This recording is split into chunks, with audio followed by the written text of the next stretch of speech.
Well, the Rays unfortunately do avoid the sweep, and the Detroit Tigers win streak stops at 3. Let's talk about it all today on Locked On Tigers.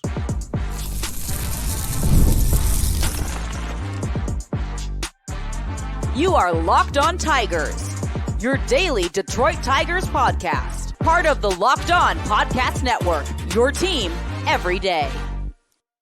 What is up, everybody? Welcome back to another edition of Locked On Tigers. I'm, of course, your host, Scott Bentley. Today is Thursday, April 25th, 2024. Thank you so much for making Locked On Tigers your first listen every single day. We are free and available wherever you get your podcasts, including YouTube. Part of the Locked On Podcast Network, your team every day. Today's episode is brought to you by Monopoly Go. I admit it, I have a competitive side, as we're very well aware, and it is a big fan of Monopoly Go, the mobile hit twist on classic Monopoly. So join your friends and download Monopoly Go now for free on the App Store or Google Play. And the Detroit Tigers finally, feels weird to say finally, lose a ball game. We haven't done a just straight up loss recap in, I think, a week. Right, because they this was their first loss of the week, and then their last loss was on a Saturday, but they won the series. So when we talked on Monday, we were recapping a series win, so it was still kind of in a positive light. The last loss recap we did would have been last Friday's, yeah. So almost a week. So a pretty solid week for the Detroit Tigers. Still, they drop this game on Wednesday night by a score of 5-7. In Tampa, obviously, the Rays, like I said, avoid the sweep, do get a win under their belts. The Tigers now head into an off day and then play a home series against the Royals in what is going to be a very hectic and wild weekend for the city rather of Detroit. Happy draft day, everybody. Happy draft day. I'll be there with some friends, so that'll be fun. If you see me, say hi, but that's going to be a very, very, very fun evening for the city for sure. Obviously, the whole weekend, Thursday, Friday, and Saturday, but Thursday is going to be a good time for sure. Let's talk baseball, though. Like I said, 5-7 loss to the Rays. The Tigers are now 14-11 on the season. Still, I think most of us, if we would have been asked going into the year on April 25th, if you would take a 14-11 record, I think most of us would have said yes, honestly, in a heartbeat. I don't even think it would have been much of a debate. Talking about what went right and what went wrong in this ball game, the bullpen is not perfect, believe it or not. I know that that's hard to believe given how good they have been so far this season, but that's Will Vest rather obviously gives up the big home run, gives up a few runs. His final line would be 1 inning, 3 hits, 3 earned runs, no walks, 1 strikeout, and like I said, obviously the home run against. I don't have too much to say about Will Vest's outing, to be completely honest, other than he gave up 3 runs and we were winning when he entered the game, and then we were losing when he exited the game, and we never got the lead back. That's really all it comes down to. He's going to get the blown save, whatever blown. I think that's still a blown save, even though it's not the 9th inning. Yeah, but he's going to get the loss, obviously. Yeah, blown save. Yeah, the only thing I really have to say about what he did on the bump is, like, specifically, as far as how his stuff looked and whatnot, is that he just had no effectiveness on his fastball. It was completely ineffective. He couldn't get consistent strikes with it. It was fouled off about 72 trillion times, and it was put in play a couple of times as well. He just couldn't get it past people. And that is, when you're a 1-inning reliever, that's a huge thing. Especially in today's day and age of baseball, man. It's hard to be a super successful short inning reliever when you don't have a fastball that can get past people. And we've seen it. Will Vest has the ability to do it. Just in this outing, he didn't. And that was really the demise of him. And his command was kind of a little all over the place at times as well. But really, this just comes down to he just couldn't finish people off with his fastball. And that's something that usually he is able to do, usually meeting back previous years. So, yeah, that's really all I have to say about it. Again, he was the guy that blew the game. He's going to be the one that everyone looks at in this outing. Obviously, 3 earned runs in an inning is not a great day at the office, but we weren't this bullpen, for as fun as it's been and as great as it's been and as great as I still think it will be, like this sub-2 team bullpen ERA was obviously never going to last throughout the entire course of the season. So yeah, finally saw some chinks in the armor there. What else went wrong in this game? I mean, we can get specific. Parker Meadows, obviously, yet again, 0 for 3 with 2 strikeouts. You know, it'd be one thing, like when we talk about Colt Keith, and I know there's plenty of people, maybe even, dare I say, majority of people that think both of them should be sent down. That's fine. But you know, Keith is putting the ball in play, right? He had the hard line out yesterday or 2 days ago as you're listening to this. Parker Meadows is legitimately striking out almost every time he's in the batter's box over the last like 4 games he's played in. I mean, it is remarkable. It's like 0 for 4 with 3 Ks, 0 for 3 with 3 Ks and a walk, 0 for 3 with 2 Ks, like 0 for like that seems to be every single box score dating back his last 3 or 4 outings.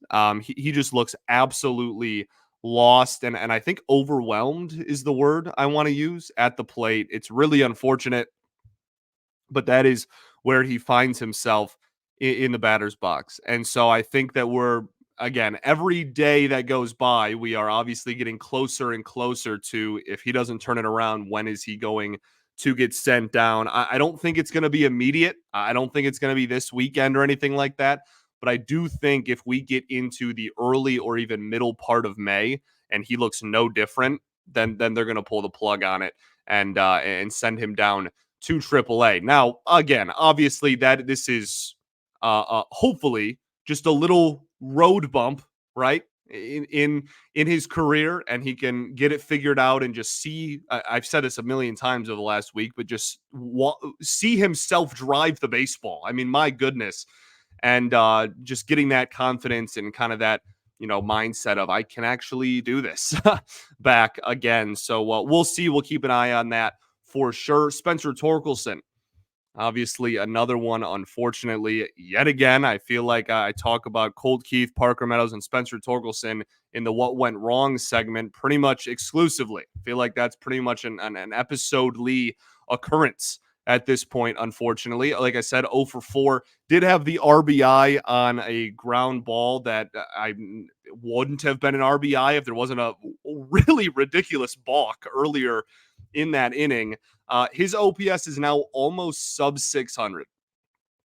He got an absolute hanger in this ball game. That should have been a home run, and it was feet away from being a home run, to his credit. But that is a drivable pitch. That is a home run ball if you're ever going to get one at the major league level, and just got under it yet again, which has been a reoccurring problem the entire season. We've talked about it at length here on this show. He continues to just pop up everything. He is under so many pitches. It is remarkable. So needs to continue making adjustments. Clearly not out of the woods yet. We thought that maybe over the past weekend in that Twins series that maybe he was seeing the ball a little bit better. And then in this Tampa series just has kind of reverted right back to how he looked before that. So we'll keep an eye on that. He's a day off yesterday or 2 days ago in game 2 of the series, got a day off.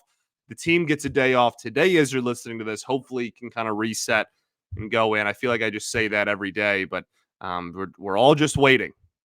We're all just waiting and hoping that he can turn it around soon. But yeah, I mean, we've talked about it. The mechanics changed a little bit, right? His hand placement was a little bit different. Bally did a great job of pointing that out earlier in the season. And now he's just constantly making adjustments, trying to get back into that rhythm and that motion that made him successful in the second half of last season. So hopefully he can find that soon. Let's keep the ball rolling. Got a few more things. Obviously, that went wrong at the end of the day. This was a loss. Then we'll get into the things that went right, because the Tigers actually played a pretty decent ball game, I think, all things considered. We will talk about all of that right after this. Got to talk to y'all today about our friends over at Policy Genius. It saves you time and money, Policy Genius does, so you can provide your family with financial safety net starting today. With Policy Genius, you can find life insurance policies that start at just $292 per year for $1 million of coverage. Some options offer same-day approval and avoid unnecessary medical exams as well.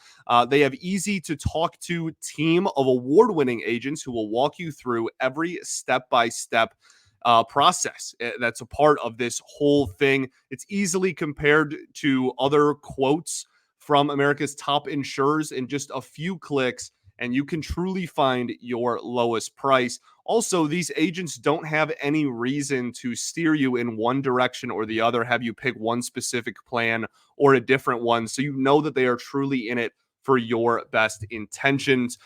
Thousands of 5-star reviews on Google and Trustpilot from customers who found the best fit for their needs. So check life insurance off your to-do list in no time with Policy Genius. Head to policygenius.com/LockedOnMLB or click the link in the description to get your free life insurance quotes and see how much you could save. That's policygenius.com/LockedOnMLB. Also going to talk to y'all about our friends over at Monopoly Go. I need you all to listen up for a huge announcement here. Okay. I've been tracking the leaderboards every day, keeping my eyes on all the scores, putting up, good numbers, putting my heart into it. And I'm finally super proud to announce that I am on top of the leaderboards. That's right. Obviously talking about Monopoly Go that has been downloaded over 150 million times. It's a great mobile twist on classic Monopoly, and you can play it anywhere, anytime. You explore hundreds of Monopoly boards from Las Vegas to Camelot to the moon, all while raking in a huge fortune. You can rent iconic properties just like in classic Monopoly, or you can charge your friends rent, hike up that rent, or even just straight up pull off a bank heist and take wrecking balls to their landmarks. My favorite part, like I said, is the leaderboards, where I can compare and contrast all of not only just the general public's scores, but my friends' scores as well. So get yourself on top of the charts and download Monopoly Go for free in the App Store or Google Play. All right, everybody, welcome back here. Segment 2 of Locked On Tigers. Appreciate y'all for tuning in, as always, making us your first listen every single day. Shout out to the everydayers that do tune in every day. We will be back tomorrow, an off-day episode. I haven't had one of those in a little bit. We've had a lot of rain-out episodes, but not a true off day in a minute. Got some conversations to have about the roster. Maybe, when is it time to send people down? Minor league updates. Andy Ibanez, when he comes back, who's going to replace him? Just some, house cleaning type of stuff to go over. So be sure to check that out tomorrow. Also be sure to check out Locked On Sports Today, the free 24/7 sports streaming channel for you every day, 24/7. You can subscribe on YouTube or for free in the Amazon Fire TV channels app. Again, that's Locked On Sports Today. Let's get back into this ball game. The Tigers losing by 2 runs. The Rays put up 7. We'll talk about Jack Flaherty a little bit later. I didn't think that he was awful. I'm not putting him in the things that went wrong. Obviously, he gave up 4 runs in 5 innings. It's not a great day at the office. I'm not going to sit here and try to convince anybody that this was some masterclass. He could have been a lot better. Ball was over the heart of the plate a little bit. But we're going to break down him in his entirety later in stuff, just because I think that that's more of an appropriate place for him. The only other thing that I think really went wrong that was very avoidable, really, was Matt Vierling dropping that ball. That changes the entire outlook of the inning, and him playing third base. It's so interesting to look back at the conversations we would have last year and how I was like demanding that he play some third base in the second half of the season. And the reason for that was because he had only played in the outfield, and we were told that he was this like super utility that could play all over, and the Tigers were kind of out of it. And I was like, why not? Why would you not try to play him at third and just see if he's capable? I think he proved that he was capable. I think that is the word. But you are also going to have quite a few plays like this, and you're going to have not the best glove over there at third base. He's athletic, but that's not all that goes into being able to play a good third base, obviously, or good at any position defensively. So he's not like a huge liability over there. But and we're probably getting way too much into like breaking down Matt Bierling's defense over one, dropped ball that and whatnot. But that does change the entire complexion of this inning, and then obviously the ball game as well. But that's not charged as an error, just some sloppy defense, which has been a theme, unfortunately. So I wanted to point that out as well. Just a small thing that I don't think would go overlooked, but a small thing that, if you tighten that up, might change how the game looked. Let's talk about what went right in this ball game. Andrew Chafin, fantastic. My goodness. I'm just going to keep talking about this every time this dude pitches, I guess. We need to talk more about how dominant Andrew Chafin looks. And like, I'm sure I'm jinxing him, and his next time out, he'll give up 73 runs. But like, one inning, perfect baseball, 2 strikeouts. He looks incredible and has all season, like legitimately all season. He gave up the 1 home run earlier in the year, and that's like kind of been his only hiccup. He has been unbelievable against righties and lefties, and that's like we knew and know that he's good against lefties. But his ability to just mow through righties so far this year has been remarkable. He looks outstanding. Like if Jason Foley didn't have an ERA of literally 0, I would say Chafin has been the best reliever in this bullpen. But unfortunately, Foley does have an ERA of literally 0, and we're almost a month into the season.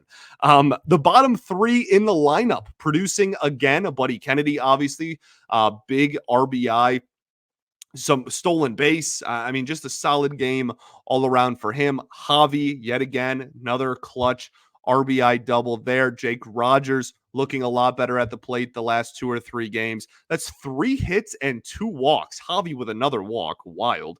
But total between those 3, your 7 through 9 hitters got on base 5 times. That is fantastic. That is fantastic. That is why this team was able to put up 5 runs in this ball game. And like I said, Javi and Buddy obviously had 2 RBIs to go in that mix as well. So also wanted to point out, give credit where credit is due, Jake Rogers advancing to second base, I believe, on that fly out to right center field earlier in the game. Really heads up baseball, right? You knew the runner from second was going to tag and advance to third, but that trail runner, we talk about the trail runner so much. It's one of our favorite things to talk about. It's one of the most overlooked aspects in this beautiful game. The trail runner defensively and offensively is so unbelievably important. And I think that was a really good heads up play there. Let's talk stuff. Why not? Let's talk Jack Flaherty, then we'll get to a break here. 5 innings, 7 hits, 4 earned runs, no walks, 6 strikeouts, and obviously the home run given up to Randy Arozarena. He gave up a lot of singles that were just finding gaps. Like he had that one chopper. Was that the Baltimore chop back in the day where they used to just pound the ball into the dirt because the ball would bounce so high? Like that's kind of like that's what that was. Like he had one ball that just went straight down, and just because the Rays field is a joke. I mean, we'll talk about that a little bit more later too. But just an unbelievably high chopper over everybody, gets an infield single. Like he had a lot of, and there, don't get me wrong, not a great performance. Some hard hit balls in there as well. Thought the breaking stuff looked pretty good and got better as later in the game, right? The first 3 innings, I thought he was leaving the slider over the heart of the plate a little bit too much. And then that curveball, especially that he went to in his last inning of work, was beautiful. Like I said, had some trouble with the slider early. Fastball was just inconsistent. And that's something that's been Jack Flaherty issue for the last 3 or 4 years, man. Like, he threw some in this ball game that were 95, 96 miles an hour. And then he threw some that were 93 over the heart of the plate. Like that's just been the inconsistency of the Jack Flaherty fastball ever since that great 2019 season. So this is far from perfect. Need a lot more consistency, specifically, as I said, in the fastball. Need some more consistent command throughout an entire outing. Again, there were points when the slider was really effective, and then there were others where it just caught far too much of the plate. Kind of can split that in half. First couple of innings, last couple of innings. Still showed some good swing and miss stuff, though. Like I said, I mean, leaving the ball over the heart of the plate a little bit too much for my liking, and that is why they were able to spray the ball all over the place. But it wasn't like this dude was giving up, home run after home run or ball off the wall. Like he was just getting cranked all over the yard. It was a lot of grounders and line drives that were, if a runner was standing or if a field defender was standing there, whatever, would have looked a little different. I think the stuff will still play. It's just, stop me if you've heard this before, it's going to come down to his fastball effectiveness and consistency. So let's keep the ball rolling. Got a few more things in stuff that I want to talk about. And then we will, send you on your way. We'll kind of wrap up by talking about the off day in the Royals series a little bit here, but we'll break that down obviously fully tomorrow. We will do all of that right after this. Going to talk to you all today about our friends over at Prize Picks. Spring training is over, and that means that the regular season is officially here, as you all know by now. Don't miss your chance to add your favorite players from the diamond into your Prize Picks entries. Whether it's strikeouts, RBIs, or first inning runs, take your pick of more or less and add them to your Prize Picks entry today. Get in on playoff action and win up to 100 times your money on Prize Picks this NBA and NHL postseason. You and the world's best players will take the game to a whole new level during basketball's postseason. Like I said, full effect. We got some fantastic series. That Bruins-Leafs game last night, absolutely electric. A lot of good basketball every single night. It is a fun time of year to be a sports fan, and you can go to Prize Picks. Like I said, pick more or less on certain stats. It's as easy as that and win big. So download the app today and use code LOCKEDONMLB for a first deposit match up to $100. Again, that's LOCKEDONMLB, all one word, for a first deposit match up to $100. Pick more, pick less. It's that easy. All right, everybody, welcome back here. Third and final segment of Locked On Tigers. Appreciate y'all for tuning in as always. Talking about this ball game, we talked about what went right. We talked about what went wrong. We've talked about some other stuff as well. Let's finish up our favorite segment, stuff. Okay. So we talked about Flaherty. The lineup, I think, was a noteworthy thing. No Kerry Carpenter. Obviously, the opener in this game was a righty, but then Tyler Alexander got a bulk of the innings, and he is a lefty. So they wanted to, I think the thought process there was, well, you're not going to start him if you're going to pull him when Alexander's on the mound, right? If you're going to start him, you're going to leave him in the ball game and have him face Tyler Alexander. If you don't like the matchup, which look, very smart people, and AJ Hinch, very smart manager and whatnot, but I would like to think that like soft tossing lefty that doesn't get a ton of swings and misses is probably something Kerry Carpenter can handle.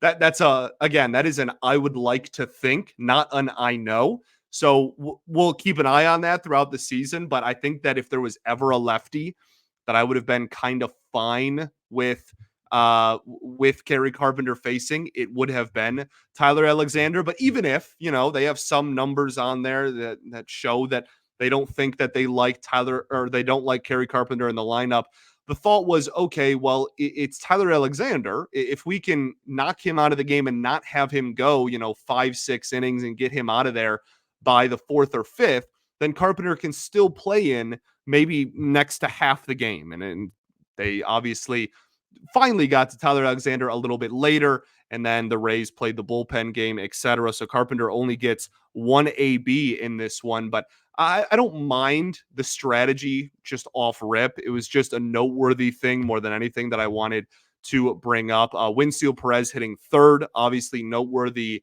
as well. Didn't have a great day, 0 for 3 with a walk, but I still think he looks pretty solid in the box. We'll see how that holds and if that's sustainable to any extent. But I think he's making a case to stay on the roster, as we talked about yesterday, and we'll talk about a little bit more in depth tomorrow. I also feel like in this game, the Tigers had like 50 fly balls to the warning track. Like, I don't know. Maybe that I'm just only thinking of Riley Green's and Spencer Torkelson's, and there wasn't any more besides that. But like Riley Green almost had another one. He just missed that. Torkelson, like I said, just missed that. Just frustrating.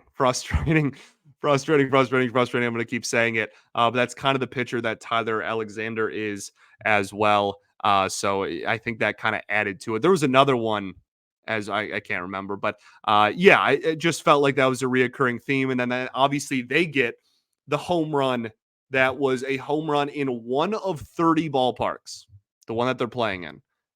It had an 87.3 mile an hour exit velo. That's not even close to a barrel. A barrel's 95 or more. And then the launch angle obviously is important too. This was 87.3 with a 34-degree launch angle, and no version of reality is that a barrel. Went 327 feet. Home run in one of 30 ballparks. This is my favorite stat, though. The expected batting average of that. Take a guess. Just say it out loud. What do you think the expected batting average is? Which is, when taking into consideration the exit velo and the launch angle, historical data shows us that that is a hit. How often? The expected batting average was 10. And I don't mean 100. I mean 0-10. That was the XBA of the home run that Will Vest gave up. Shout out to Tropicana Field, man.